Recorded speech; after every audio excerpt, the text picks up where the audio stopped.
Oh Lord, ain't no promise I'll breathe again, but I won't back down. You ever heard that? You ever heard the song from it's from Fast X, and it's with Bailey Zimmerman as well. It goes, won't back down, and he says, "Oh Lord, ain't no promise I'll breathe again, but I won't back down." And lately, that's been like my favorite song, man. And it's not the song. It's it's got the good beat and everything, but it's just like, it's so easy for us men, that when life gets hard, right away we just want to back down. We just want to back down, right? God wants to take us through the hard times, through the storms, not to try to destroy us or defeat us, but to test our faith and to build us. That's why even his word says, be joyful when you face trials and tribulations of any kind, for you know that the testing of your faith produces perseverance. Basically saying, like, hey, when you go through those hard times, when you go through those storms, be happy, man. Well, it doesn't mean like you're gonna feel happy and you gotta always have a smile on your face, but being joyful inside. Not because it's fun or it's exciting to go through or anything, but because you know that no matter how hard things get, God's gonna get you through it. God's gonna get you through it. And I look back on my life, man, and it's living proof. I remember in 8th grade, I don't know what it was, but like my parents and I, we would always get in fights, man. That's all that would ever happen. It is like all we'd ever do was get in so many fights, man. And even when I went to school, I was just always picked on and bullied. And high school was never any better. Always getting picked on in high school, man. Always having arguments with my parents. And I did start a lot of the arguments, if I'm being honest. I don't remember exactly what they were about. They were like stupid stuff, but I just remember I would always, be angry or miserable, and I would always start arguments with them. And a lot of it came from the fact that I was just small, I was skinny and super like weak, right? Like I was even smaller and skinnier than a lot of the small and skinny like nerdy kids, right? I was like one of the worst of the worst, and I always like had like this goofy hairdo because I thought like, oh, maybe this will make me look cooler or something. When in reality, I just looked like a goofball, and I was just trying to fit in, man. Like I was just trying to fit in with everyone, and I would always get picked on and laughed at, and I would always be like one of the first to be picked on. And I even hung out with friends that would just pick on me and push me around, because like some of like the nerdy kids who didn't have any friends, I would hang out with those guys, but they would always pick on me too, and I would hang out with them because I had no one else, and I was just like and even my girlfriend in high school, like she would always pick on me and bully me and call me names and control me and tell me what I can and can't do and who I can and can't talk to, and I always listened, man, and I always stayed in that. I always just allowed myself to like be bullied and beat up because that's all I ever really knew. I didn't think that it would ever be normal for me to not. Well, like that was my high school life, man. And it's weird because I look back and I still remember a lot of the like memories I had throughout high school, because I did have a couple of good friends. Very few, but just like a couple. And even I just remember the classes, and I for some reason actually liked a lot of the classes I was doing, and I liked kind of the schedule of like moving around and just, I don't know, it's really weird because most of my high school life, I just remember me being picked on, bullied, kind of mentally abused, if you will, by other people. And a little bit of the time I had like a couple of good friends, and we'd hang out and stuff like that. But a lot of the friends I had like just picked on me and bullied me, yet I always like thought of them as friends, because that's all I ever knew. It's so weird, man. And then college too. College I had a rough time because I was always changing my major, and my parents were like basically like trying to slap me upside the head, not physically, literally, but mentally, being like, hey, what are you doing, man? You got to choose something. Like, you can't just keep doing this. And I thought I was just a mess, but I look back on all that, and I just come to realize that all that stuff I ever went through, man, it's molded me into the man I am today. And by no means am I perfect, man. I'm not even close. There's only one that's perfect. But I'm doing a lot better than I ever was back then. Mentally, physically. Yeah, I'm no Arnold Schwarzenegger, but like, I've come such a long way. Yeah, I'm no, Elon Musk or anything. Some super smart billionaire guy or whatever, but I've come such a long way. And I'm so proud of where I've gotten, and you should be too. You should be too. Because when we look back on our lives, man, and we see all the storms and hard times and rough spots we had to go through, and we can sit there and be angry at it all we want. That's the kind of stuff that's built us, man. That's the kind of stuff that has built us. All this time, it's built us. It's molded us into the men that we are today. And I look back, and as weird and as crazy as it may sound, I thank God for all the storms that I went through. The times where I've been picked on and bullied, the times where I've gotten in arguments with my parents, the times where my car has practically been busted and I had to, spend a crap ton of money on it that I barely even had. The times where I almost got kicked out of my house for saying and doing stupid stuff and I was preparing to live in my car. The times where I just didn't think I was gonna make it the next day. The time where I looked down on a pair of train tracks and thought to myself that maybe it would be better if I just laid here.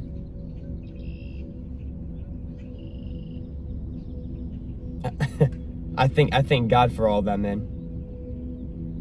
Because I look back and realize that it's only ever built me. And the reason I am where I am today is because I stuck with God all that time, even when I didn't want to. Yeah, there were times I didn't want to stick with God. There were times that I wanted to just say, forget you, God. There were times where I wanted to walk away. There were times where I just wanted to say, God, forget it, I'm doing this thing on my own. But I knew deep down inside my gut, deep in my heart, that I got to keep following him, even though it doesn't make sense right now, even though I don't understand, even though I'm questioning everything he's been putting me through or allowing me to go through. And yet I stuck with him. I stuck with him. And I can never be more grateful for that.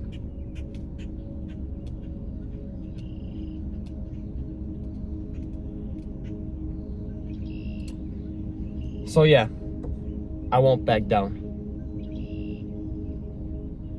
I hope you never back down either.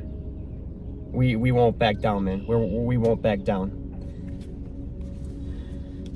Because the second we back down, we're never going to see the end result of what we're going through in life. You're never going to see the end result. Every season has its reason. God has his purpose. The good times and the bad times all have its reason and its purpose. And no matter what, whatever you're going through is meant to happen. It's meant to happen. It was always meant to happen. It's just now that you're finally going through it. But it was always meant to happen. So don't think that this is some kind of mistake. Don't think you screwed up your life. Never look back on your life thinking that, I just screwed it up. I screwed up God's plan. We can't screw up God's plans. God's perfect. He even uses our mistakes and our sins to make us better. And, even his word says, many are the plans in a man's heart, but it is the Lord's plan that prevails. Bottom line, God's plan always prevails. It always comes through. We can't screw it up if we tried.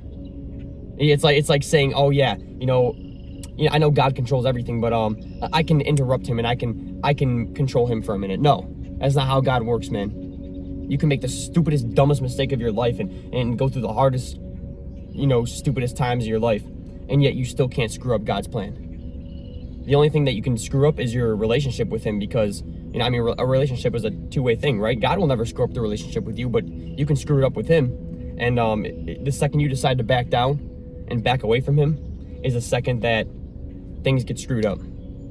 So no matter what you're going through, no matter what you think about yourself and your life, hey, God's got a reason for it, man. And you don't understand it now, just like I never understood it back in 8th grade, back in high school, back in a little bit of college. But someday you will. And that someday for me has been recently, man. I finally understand it all. At least all that he's put me through. There's still stuff that I'm, going through that I don't understand, but I know someday I will. And even let's just say that someday is when I'm, long gone off the face of this earth. Okay, whatever. At least I'll be able to meet Jesus and we could probably talk about it or something. I don't know. The bottom line, man, is that I'm never backing down from God. We can never back down from God. No matter what the devil tells us, no matter what our mind tells us, no matter what other people tell us, no matter what we think or say or do or are going through, we can never back down from God. That's the bottom line. Because the second we back down is the second that we give up. And the second that we give up, we're never going to know what it could have been. The second that you give up on something is the second that you're never going to know what it could have been. I mean, even Steve Harvey said, giving up, the guarantee of giving up is that you'll never make it. Right? The guarantee of giving up is that it'll never happen. That's what he said. The guarantee of giving up is that it will never happen. So if you're waiting on a blessing from God or a good season from God, yet because you're going through hard times, because you're going through storms, because you don't think God has your back, you just decide to say, yeah, God, I'm walking away from you. You just gave up on God. Now the guarantee is that whatever blessing you were waiting on or whatever thing you were waiting on from God, whatever good season you were waiting on, the guarantee is it'll never happen. Right? So we won't back down from God. We won't back down from the fights and the wars and the battles and the storms that we got to go through in this life. We will never back down. That's why I love that song so much, man. And I won't back down. So it's such a great song, such great lyrics. But yeah, we got to move forward just remembering we won't back down. No matter what. No matter what. We won't back down. God's never backed down from us. Even if it seems like he has, he never has. The Lord your God will never leave you nor forsake you, so we can never back down from him. So let's remember that. All right, so what do we got today? Well, we got a good old-fashioned leg workout, and the weighted vest always helps the leg workouts. Now, unfortunately, it did rain by where I'm at too, and it downpoured hard. So a lot of the places that would usually be kind of like my leg workout spot, whether it be the certain hills that I go to or even like the parts of the the forest that I go to, are either flooded or just completely too muggy or soggy, whatever term you want to use, to really be able to do that workout. So what I have to do is I just came over here, right? This is kind of a close spot, or at least a closer spot, and I'll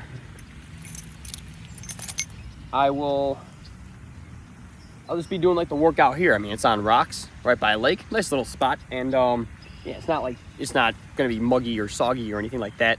So at least I can actually get a good workout in without sinking in mud or slipping on a hill or something like that. So that's it's gonna be where I do the leg workout. Just as every workout, if you want to get the best kind of progress, you got to go for as many reps as you can, and just do as many sets or circuits as you can. Not necessarily one after another. I mean, the circuits is like a one after another kind of workout, until you do multiple different kinds of things in that circuit, and then take a little rest break in between, whether it be 30 to 60 seconds, just as much time as you really need. Like once you're ready to get back in, get back in, but you don't need 5 to 10 minute rest breaks. I've seen people do that at the gym. I personally myself used to do that, and I remember that even when I would do those kind of rest breaks, like the 5 to 10 minute rest breaks, right? Like, yeah, it would feel nice in the moment, but then when I would go to do my next set, I would feel a lot more tired or lazy or sluggish, and that would result in even worse sets. But if I just did a 30 to 60 second rest break, right, that's all I really needed to catch my breath, get a quick sip of water, and get right back to it. And I wasn't in that kind of lazy mindset, because the break just was super quick versus a long dragged out break, which kind of puts you in that lazy mindset. So that's just how you want to get your workout done. And what I was thinking too is that a lot of people tend to spend like an hour, 2 hours, 3 hours doing workouts.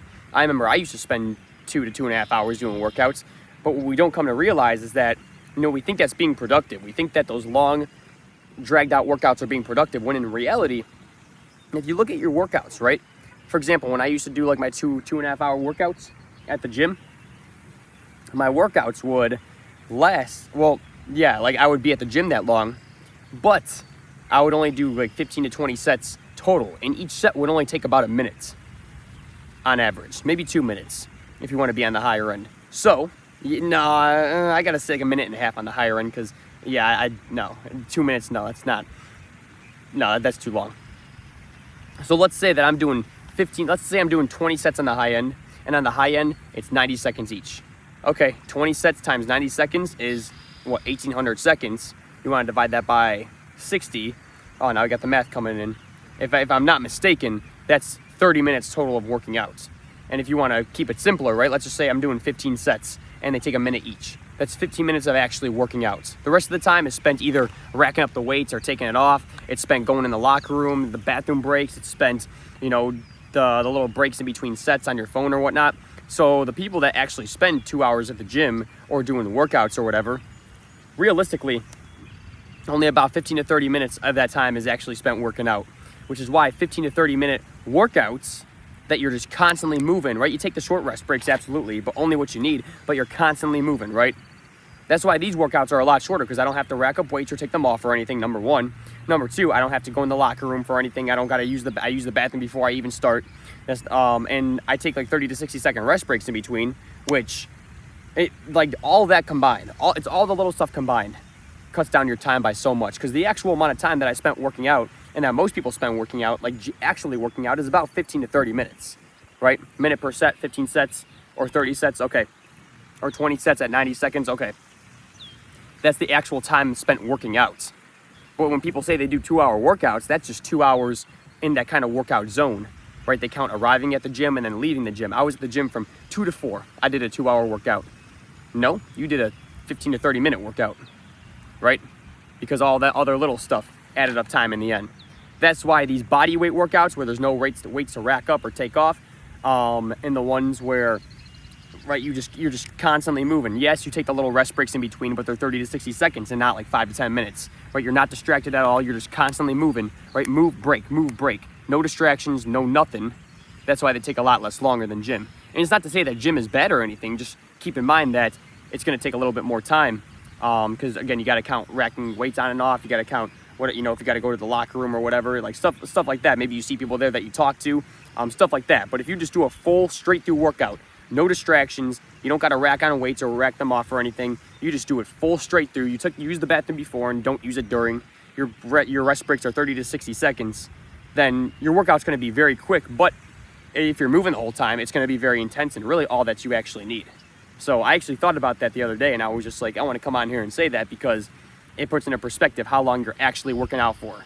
Even some of those people, again, that are like, I do 2 hour workouts, like me, past me used to say I did 2 hour workouts. No, I look back at past me. Sure, I might have been at the gym from 4 to 6, but I was actually only working out for like 15 to 30 minutes, right? So keep that stuff in mind. You don't need 2 hour actual workouts, to really get a good pump in. You just gotta, right? You just gotta have no distractions, nothing distracting you. Use the bathroom before, use it after, no one distracting you, nothing distracting you, and just do it the full way through. Taking only 30 to 60 second rest breaks in between sets, and boom, you can make your workout a lot shorter, save a lot of time, and also get the same amount of intensity as well. It's just about, it goes to show how much distractions really add up. But again, nothing wrong with the gym at all too. I mean, hey, racking on the weights on and off is awesome and everything, man. It's like, if you're doing that, that's awesome. Just keep in mind, it's gonna add a little bit more time to your total workout session. That's all, that's all. But you also don't count that as an hour workouts if you're there for an hour, right? You count that as like 15 to 20 or 30 minutes of actually working out is what you really got to think about it as. But anyway, let's get to this, shall we?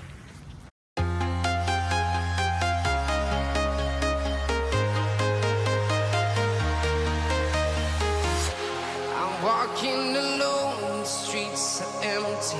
The only thing I can see is my own silhouette. I'm getting stronger, step by step. The clock is ticking, but there's no time for regrets. I've been flying from town to town, from London to Taiwan. I've been all around the globe trying to protect your soul. We are heroes tonight. We will fly above the sky. We are heroes tonight. Yeah.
to Taiwan.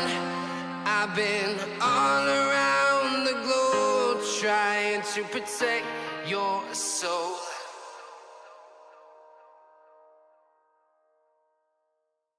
Oh man, when you add the jump rope in there, it's actually really good and really effective. I saw it in Rocky. I saw like in the training montage in the one scene, he was doing jump rope and I'm like, that looks cool. I want to go out and get that. And so I did. It's a speed jump rope. And man, it's good. It brings back like elementary memories of doing like jump rope tests if you've ever done that. But regardless of that, it hits really, really stinking good. Especially the cardio aspect, it gets your heart pumping, man, and it takes away your breath, but in a good way.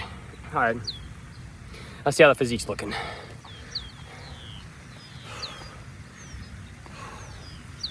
Oh, hang on.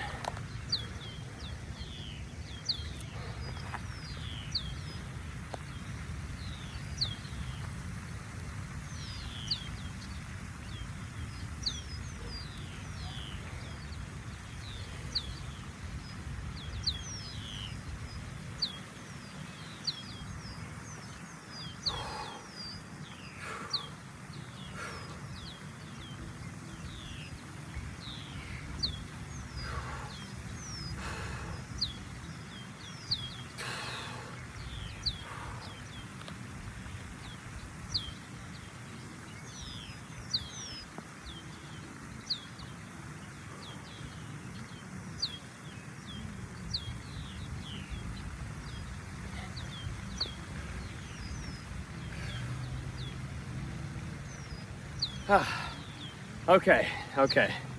That just about does it for the workout. So we're gonna get going back here, going back to the car. Well, I'll show you around a little bit first, and then we'll go back to the car for a Bible reading. All right, this is what we got going around here. It rained earlier, as I mentioned, and it flooded a lot. Surprisingly, this didn't get as flooded as I thought. But the lowest part was I was down here doing like the one-legged squats on here, and I was like starting to tip over. I thought I was about to fall in, so obviously I had to be more careful. But yeah, there's usually a hole. See like those rocks over there? It usually goes kind of like down to around there if I had to estimate. A little bit farther than these rocks. But yeah, now it's like you can't even see anything. But you can see those kind of like those rocks underneath the water possibly. Yeah, it goes a little bit farther, probably more around there. So yeah, I mean, it doesn't look super flooded, but it is a lot more flooded than usual. But there's some other places around me that's gotten like disgustingly flooded, and I'm like, wow, I didn't even know something could flood that much. But yeah, they were hyping up the storms a lot today for us Midwesterners.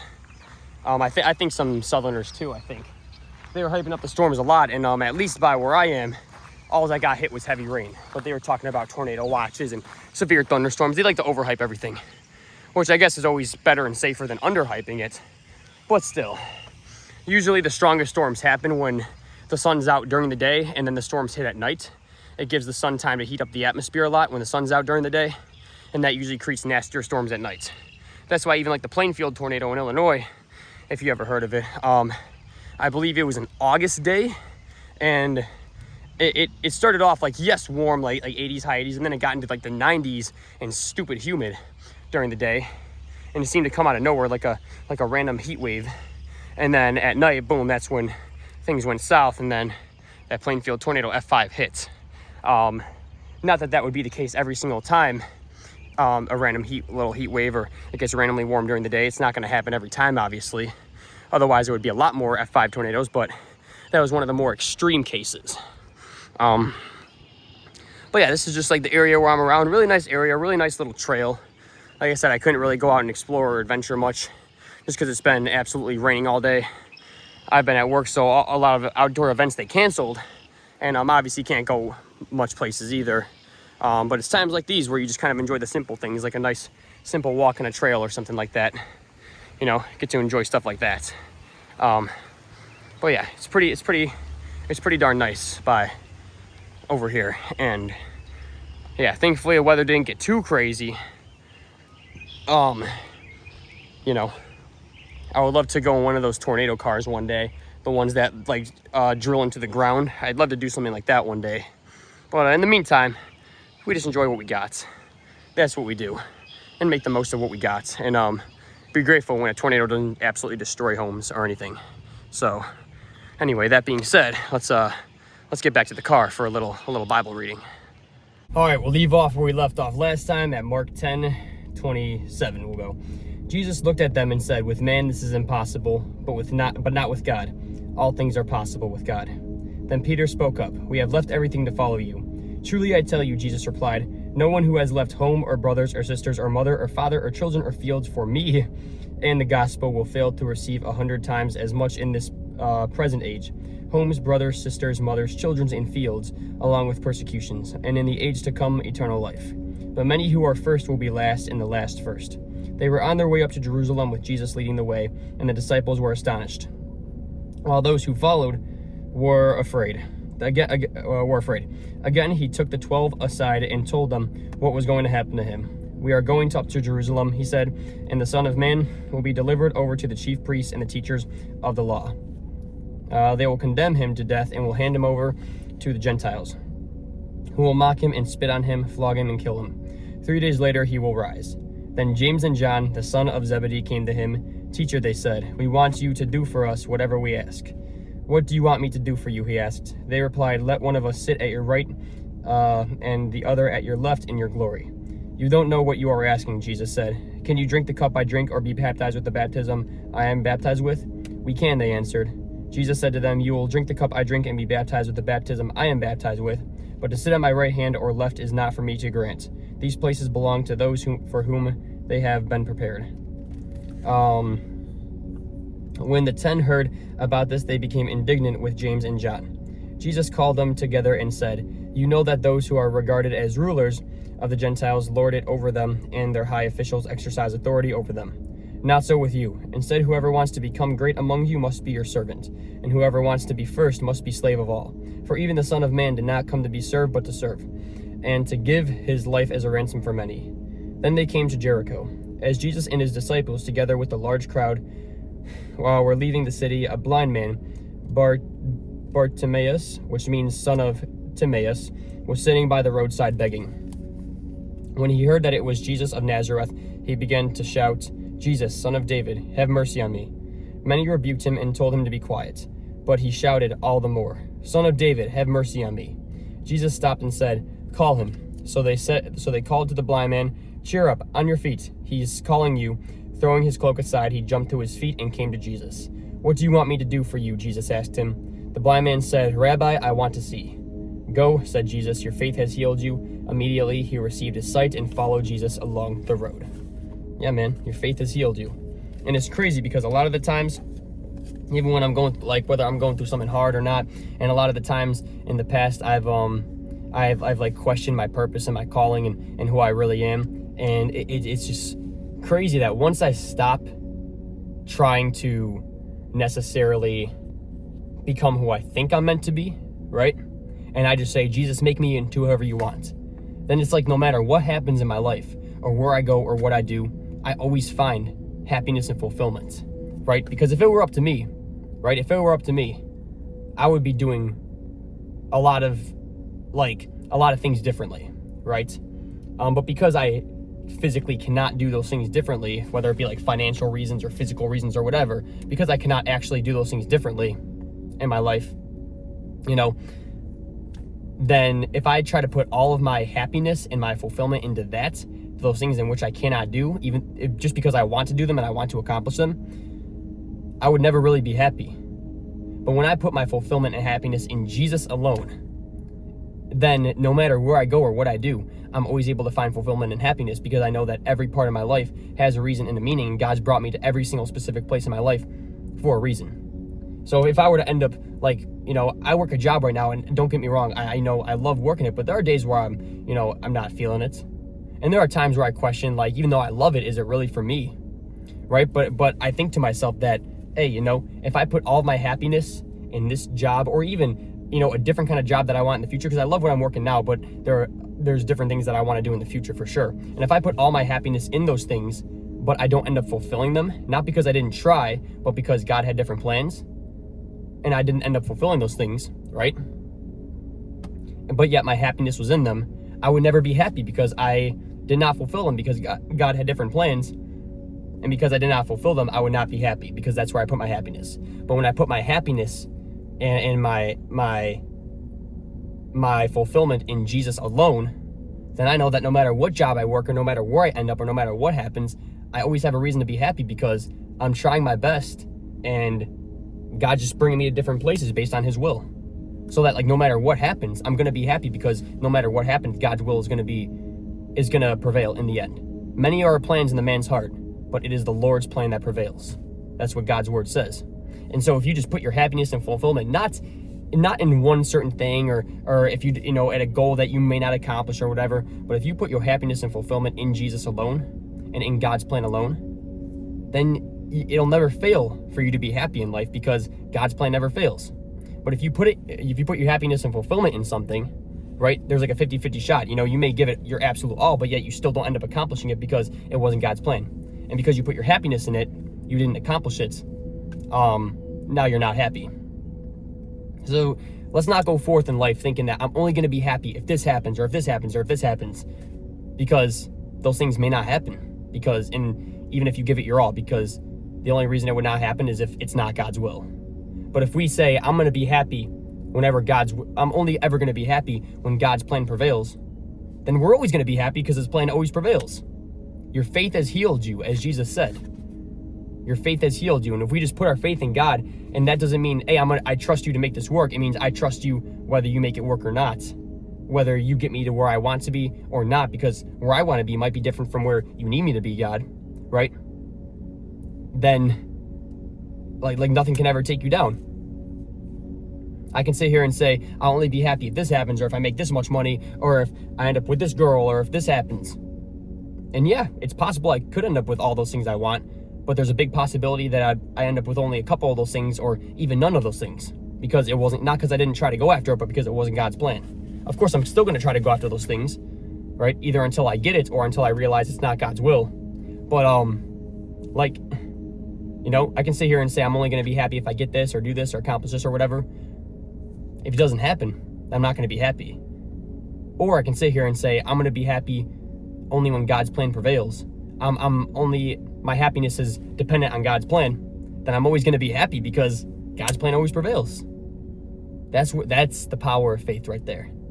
Is that you trust God and you love him, and no matter what, and that you realize that there's nothing truly that will make you happy and fulfilled in this life and after this life besides God himself.